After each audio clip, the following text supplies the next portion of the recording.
আপনারা দেখছেন একুশে টেলিভিশন।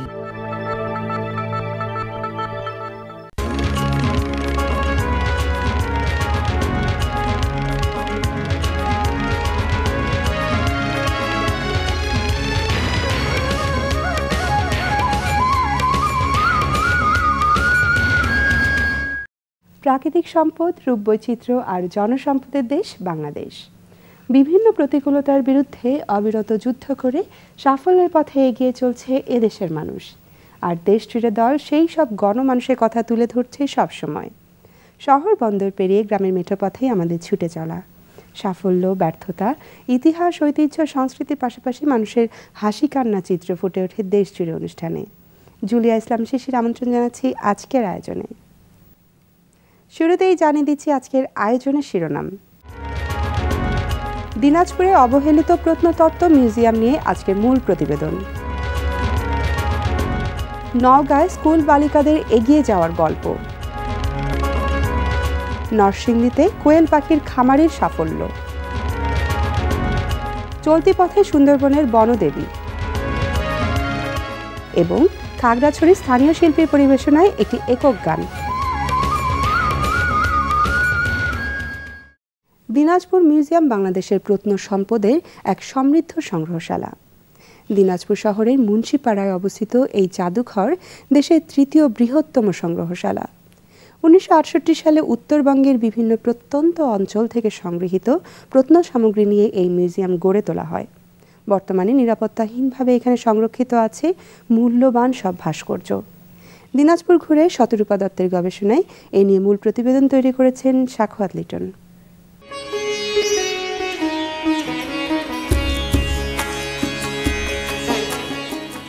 দিনাজপুর মিউজিয়াম বাংলাদেশের প্রত্নসম্পদের এক সমৃদ্ধ সংগ্রহশালা।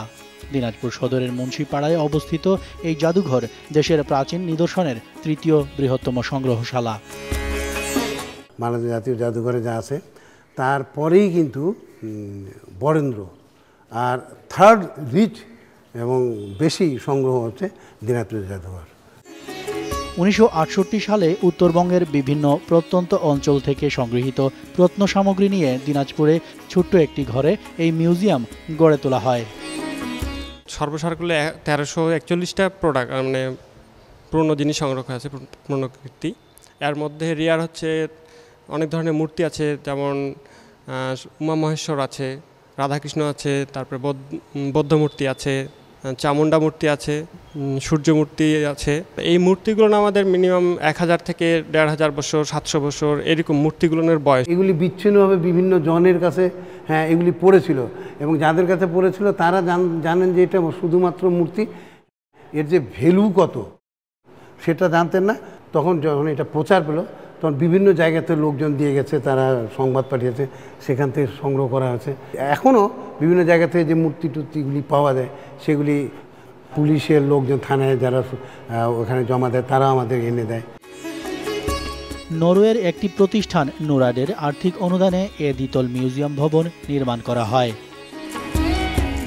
1984 সালে কাজ শুরু হয়ে 1985 সালে কাজটি শেষ হয়েছে, এবং তারা নিজেরা নিজের জ্ঞানে বুদ্ধিতে যেভাবে মনে করেছেন সেভাবে বিল্ডিংয়ের ডিজাইন করে বিল্ডিংটি তৈরি করা হয়েছে।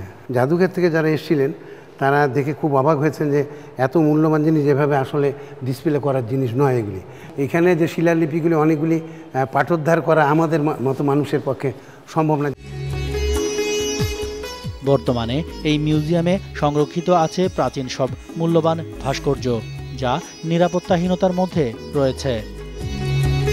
যে কোনো সময় যে কোনো বিপদ হতে পারে, তবে আমার এই এলাকার লোকজন এইটা সম্পর্কে তেমন জানে না বিধায় কিন্তু এটা সম্পর্কে তেমন কোনো গুরুত্ব দিচ্ছে না। আমরা ভয়ে আমরা এটা প্রচারও করি না। বেশি প্রচার করলে আবার জানবে, জানার পরে হয়তো আমরা রাখতে পারবো না।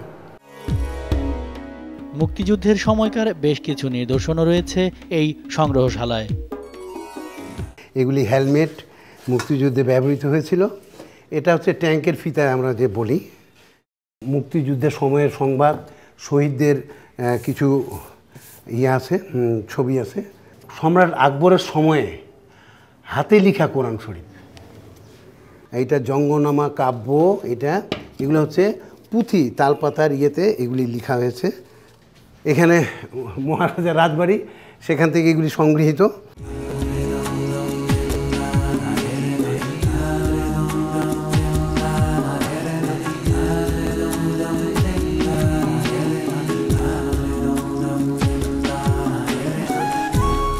যে উদ্দেশ্যে আমরা এই সংগ্রহটা করেছি বা আমাদের পূর্বপুরুষরা করেছে, সেটা আমাদের পরবর্তী প্রজন্মের কাছে যেন আমরা ভিজিবল করতে পারি, দেখাতে পারি, তারা অতীত ইতিহাসগুলি যেন জানতে পারে।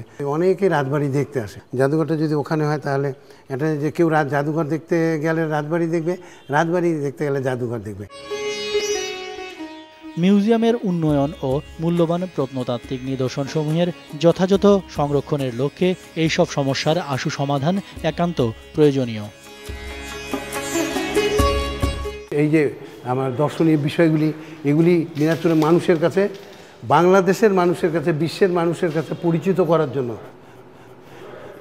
যেভাবে দরকার, যা কিছু করা দরকার সরকার মহোদয় যেন সেটা করেন, এই প্রত্যাশা একজন দিনাজপুরের মানুষ হিসেবে, এটা সাধারণ সম্পাদক হিসেবে।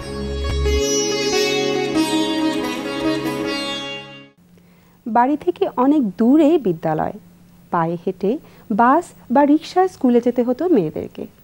যাতায়াতের অসুবিধার কারণে অনেক মেয়ের স্কুলে পড়া বন্ধ হয়ে যেত, অনেকেই শিকার হতো বাল্যবিয়ের। বাইসাইকেল ব্যবহারের মাধ্যমে এই সমস্যা কাটিয়ে ওঠার চেষ্টা করছে প্রত্যন্ত এলাকার মেয়েরা। নওগাঁ ঘুরে মাসুম আলিসার গবেষণায় বিস্তারিত মানিক সিকদারের প্রতিবেদনে। গ্রাম্য মেঠোপথ, বাইসাইকেলে করে একটি মেয়ে স্কুলের পথে। মেয়েটির নাম তমালিকা। একসময় প্রায় ৬-৭ কিলোমিটার পথ পাড়ি দিতে হতো পায়ে হেঁটে। আগে স্কুলে দেরি হওয়া, রাস্তায় বখাটেদের উত্ত্যক্ত সহ নানা রকম বিড়ম্বনার শিকার হতে হতো।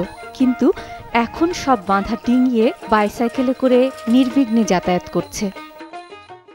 আমরা যেভাবে হাটে যেতাম তখন আমাদের কুয়াশার কারণে অনেক কিছু, বৃষ্টির কারণে আমাদের জামা কাপড় ভিজে যেত। ওই অবস্থায় আমরা ক্লাস করতাম, তখন কারো জ্বর হতো, মাথা ব্যথা করতো।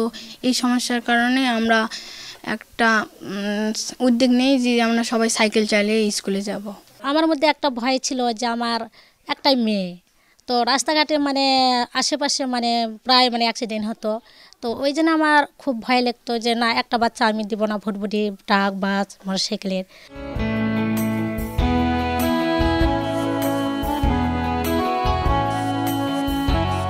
নওগাঁ জেলার পত্নীতলা উপজেলার প্রত্যন্ত এলাকার বামইল উচ্চ বিদ্যালয়ের ৭ম শ্রেণীর ছাত্রী তমালিকা।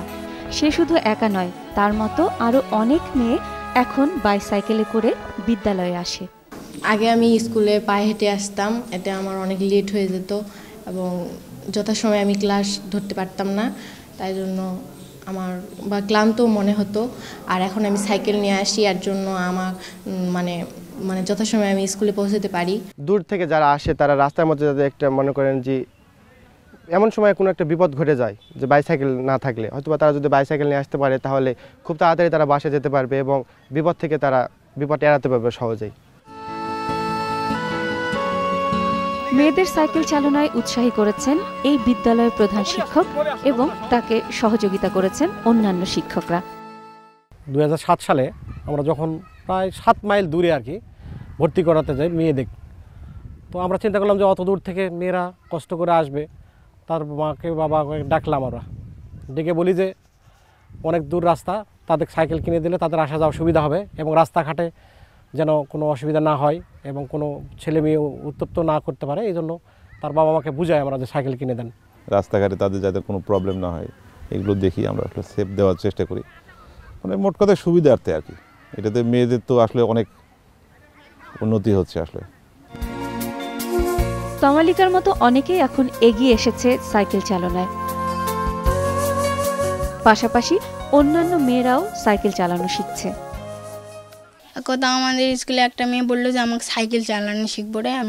তখন আমরা স্কুলে অনেকগুলো সাইকেল বের করে অনেক সামনে চালাতে লাগিয়ে দেয়, আর আমরা পিছনে ধরে থেকে চালাতে শিখি। অনেকজন শিখছে আর একজন নিচ্ছে। আমাদের মেয়ে বলে আমি কিছু করতে পারবো না এটা কিন্তু না, অনেক কিছু করতে পারে।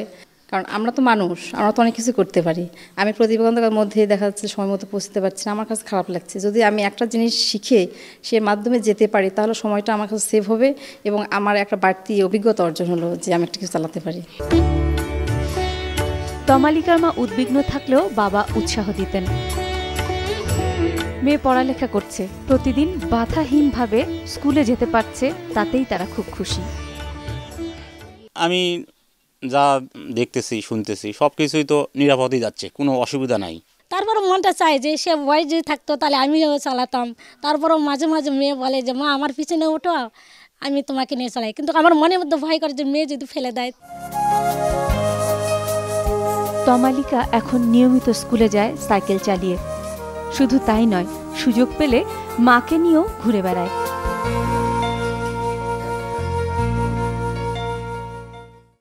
দেশের অন্যান্য শিক্ষা প্রতিষ্ঠানের ছাত্রীদের কাছে এটি একটি উদাহরণ হয়ে উঠতে পারে। এখন একটা বিরতির পর দেখবেন নরসিংদীতে কোয়েল পাখির খামারের সাফল্য, চলতি পথে সুন্দরবনের বনদেবী এবং খাগড়াছড়ির স্থানীয় শিল্পীর পরিবেশনায় একটি একক গান। আমাদের সঙ্গেই থাকুন।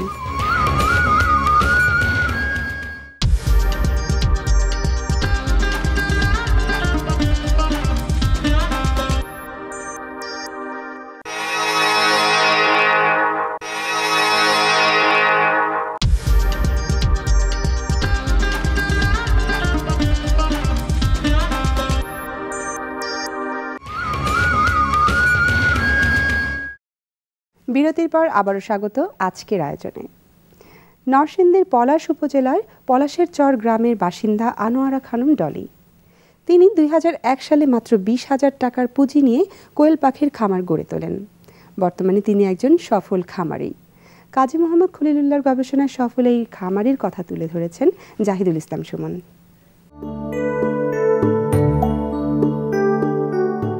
নরসিংদী জেলার পলাশ উপজেলার জিনারদি ইউনিয়নের পলাশের চর গ্রামের দিদারুল আলমের স্ত্রী আনোয়ারা খানম ডলি। একসময় সংসারে অভাব অনটন ছিল তাদের নিত্যসঙ্গী। কোয়েল পাখি পালনের মাধ্যমে অভাবের সংসারে সচ্ছলতা ফিরিয়ে এনেছেন এই পরিশ্রমী নারী। কোনো মতে ডাল ভাত খেয়ে কোনো মতে দিন চলতো। আমার হাজব্যান্ড ওনারে বললাম যে আমিও একটা কিছু করি, লেখাপড়া তো করছি, একটা চাকরি জোগাই দাও। পরে কয় রাহো তোমার চাকরি দিতেছি। আর কি পরে কোয়েল পাখির ব্যবসা দিয়ে দিল। এই ব্যবসা দিয়েই আর কি আস্তে আস্তে আমরা এই পাখির উচিলায় আলাম করে দিছি। 2001 সালে মাত্র 600 কোয়েল পাখি নিয়ে ক্ষুদ্র পরিসরে যাত্রা শুরু করলেও এখন তিনি একজন সফল খামারি। নিজ বাড়ির ছাদের উপরে অবকাঠামো নির্মাণ করে বাণিজ্যিকভাবে পাখি পালন করছেন। লাভজনক হওয়ায় অন্য আরও কয়েকটি জায়গাতেও পাখি পালনের জন্য খামার স্থাপন করেছেন। এটা অল্প খাবার খায়, কম জায়গা লাগে, কম বেশি রোগ বালাই নাই, মানে অল্প জায়গায় কম পুঁজিতে মানে ভালো লাভবান। বর্তমানে আনোয়ারা খানমের খামারে প্রায় 35,000 কোয়েল পাখি আছে। প্রতিদিন এই খামারে প্রায় 25,000 ডিম উৎপাদন হয়। কোয়েল পাখির ডিম অধিক পুষ্টি সম্পন্ন, ফলে এই ডিমের চাহিদাও বেশ। এখন ব্যবসা তো আল্লাহর রহমতে ভালোই। যদি কোনো মাসে ব্যবসা নাও হয় তো আল্লাহর রহমতে 1-1.5 লাখ টাকা হয়। কোয়েল পাখি পালন করে উদ্যমী এই নারী আজ স্বাবলম্বী। পূর্বের অসচ্ছলতা দূরে ঠেলে বর্তমানে বিলাসী জীবনযাপন করছেন। তবে নিজের কাজের প্রতি এতটুকুও উদাসীন হননি। খামার পরিচর্যার জন্য শ্রমিক নিয়োগ করলেও অধিকাংশ কাজ করেন তিনি নিজ হাতে। শুধু আমরা একাই স্বাবলম্বী হয়েছি না, আমাদের দেখায় আরও 150-200 খামার হয়েছে। কোয়েল পাখির খামার করে আনোয়ারা খানম এখন অনুকরণীয়। তার এই খামার দেখে অনেক বেকার যুবক এখন খামারের দিকে ঝুঁকে পড়েছেন। 10,000 বর্গ কিলোমিটার জুড়ে গড়ে ওঠা সুন্দরবনে 6,017 বর্গ কিলোমিটার রয়েছে বাংলাদেশে। আর পুরো সুন্দরবনের গুরুত্বপূর্ণ এক চরিত্রের নাম বনদেবী বা বনবিবি, যাকে বলা হয় সুন্দরবনের রক্ষাকর্ত্রী। মধু আহরণকারী ও কাঠুরেরা বাঘের আক্রমণ থেকে রক্ষা পেতে এই দেবীর পূজা করে থাকে। চলতি পথে কাজী মোহাম্মদ খলিলুল্লাহর গবেষণায় বনদেবীর কথা তুলে ধরেছেন মানিক শিকদার।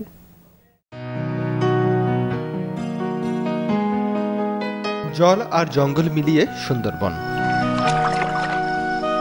জলে কুমির, ডাঙায় বাঘ। এই প্রবাদটি যথোপযুক্ত এমন দৃষ্টান্ত খুব কমই আছে। এমন বিপদসংকুল সুন্দরবন আবার তার সৌন্দর্য ও ঐশ্বর্যের মাধ্যমে হাতছানি দিয়ে ডাকে স্থানীয় সাধারণ জেলে খেটে খাওয়া মানুষ ও দেশি বিদেশি পর্যটকদের। এই বন নিয়ে আছে নানা গল্প, কাহিনী ও ইতিহাস। সুন্দরবনের দেবদেবীর মাহাত্ম্য বর্ণনায় প্রথমে যার কথা উল্লেখ করতে হয় তিনি বনবিবি। ইনি অরণ্যের দেবী বলে পূজিতা। বনবিবি নামকরণের মধ্যে রয়েছে হিন্দু মুসলমান সংস্কৃতির সমন্বয়। সুন্দরবনের কোল ঘেঁষে বাস করে পরিশ্রমী মানুষ। তারা এই বনবিবিকে অতি আপনজন মনে করে বিপদে আপদে স্মরণ করে। স্থানীয়দের বিশ্বাস, বনবিবি সুন্দরবনে যত্রতত্র যাতায়াত করেন। বাঘ, কুমির সহ সমগ্র হিংস্র জন্তু তার অনুগত। বনবিবির ভাই শাহ জঙ্গলি। কথিত আছে ধনাই ও মোনাই সপ্তডিঙ্গা নিয়ে সুন্দরবনে মধু ও মোম সংগ্রহ করতে যায়। এ সময় তাদের সাথে ছিল দুঃখিনী মাতার একমাত্র পুত্র দুঃখে।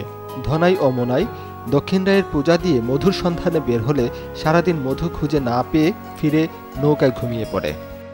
দক্ষিণ রায় তখন স্বপ্ন দেখায় দুঃখেকে বলি দিতে হবে। ধনাই মোনাই তাই স্থির করল এবং প্রচুর মধু ও মোম পেল। তারা নৌকা ভর্তি করে মধু বাড়িতে নিয়ে আসার পথে দুঃখেকে সুন্দরবনে রেখে এলো। দক্ষিণ রায় বাঘের বেশে দুঃখেকে খেতে এলে সে বনবিবিকে স্মরণ করে। বনবিবি তখন তাকে বাঁচিয়ে দক্ষিণ রায়কে যুদ্ধে হারিয়ে দিলেন। কালক্রমে ওই লোকজ সংস্কৃতি কিছুটা বিলুপ্তর পথে গেলেও এই বনদেবীটা এখনও রয়ে গেছে এবং হিন্দু সম্প্রদায় যারা আছেন তারা সকলেই এই আগে প্রথমে বনদেবীর পূজা অর্চনা করে তারপরেই তারা জঙ্গলে ঢুকে থাকেন তাদের পেশার কর্মকাণ্ড করার জন্য। এছাড়াও আরও যেটা রয়েছে সেটা সুন্দরবনের দুবলার চর যে রাসমেলা, সেটাও কিন্তু আসলে দেবতার তুষ্টির উদ্দেশ্যেই হাজার হাজার মানুষ সেখানে একযোগে জড়ো হন। প্রথম ঢেউয়ের যে জলটা আসে ওই জলে স্নান করে তারা পূর্ণ হন বলে তারা বিশ্বাস করেন। বনদেবীকে তুষ্ট করে বা গাজী কালু চম্পাবতীর নামে ভক্তি শ্রদ্ধা সিন্নি মানত করে চলেছেন, তারপরেও কিন্তু এখানে বনজীবীরা বাঘের হামলার শিকার হচ্ছেন, কুমিরের হামলার শিকার হচ্ছেন, বিষাক্ত সাপের আক্রমণেরও শিকার হচ্ছেন। সুন্দরবন সংলগ্ন এই অতি সংস্কৃতি ও ঐতিহ্য ধরে রাখা প্রয়োজন বলে মনে করেন এলাকার সংস্কৃতি প্রেমীরা। আপনাদের বিভিন্ন সমস্যা, সম্ভাবনা, অনিয়ম আর দুর্নীতি সহ বিভিন্ন তথ্য, পরামর্শ ও মতামত জানিয়ে আমাদের কাছে লিখুন এই ঠিকানায়। প্রযোজক দেশজুড়ে 21শে টেলিভিশন, জাহাঙ্গীর টাওয়ার, 10 কারওয়ান বাজার, ঢাকা 1215। Email desh21@21tv.com। আর SMS পাঠাতে DJN স্পেস আপনার নাম স্পেস অনুষ্ঠান সম্পর্কে আপনার মতামত লিখে সেন্ড করুন 6969 নম্বরে। 21-এর অনুষ্ঠানগুলি বিশ্বের যে কোনো প্রান্ত থেকে দেখতে ও তথ্যের প্রয়োজনে লগ ইন করুন www.21tv.com এই ওয়েবসাইটে। এখন একটি গান। খাগড়াছড়ির স্থানীয় শিল্পীর পরিবেশনায় এই গানের সাথেই শেষ হবে আমাদের আজকের আয়োজন। তার আগে আমি জুলিয়া আপনাদের কাছ থেকে বিদায় নিচ্ছি। দেশ জুড়ে এই বাংলার খোলা জানালা। আশা করব আপনাদের ভালো লাগা আমাদের সাথে থাকবে সব সময়। আগামী পর্বের আমন্ত্রণ রইল। সবাই ভালো থাকুন, সুস্থ থাকুন। শুভেচ্ছা সবাইকে।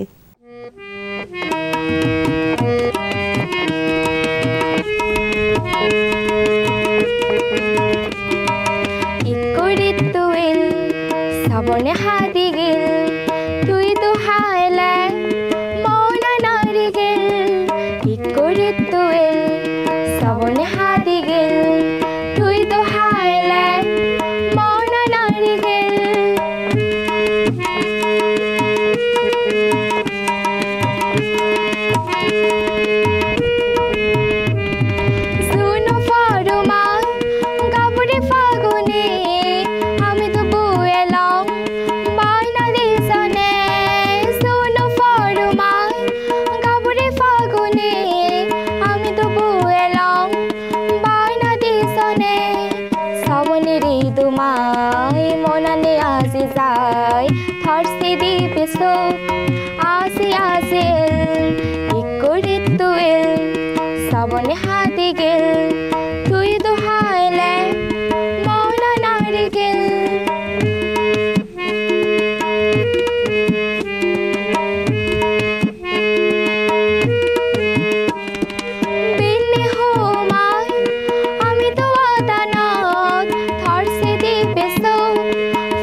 লা লা লা লা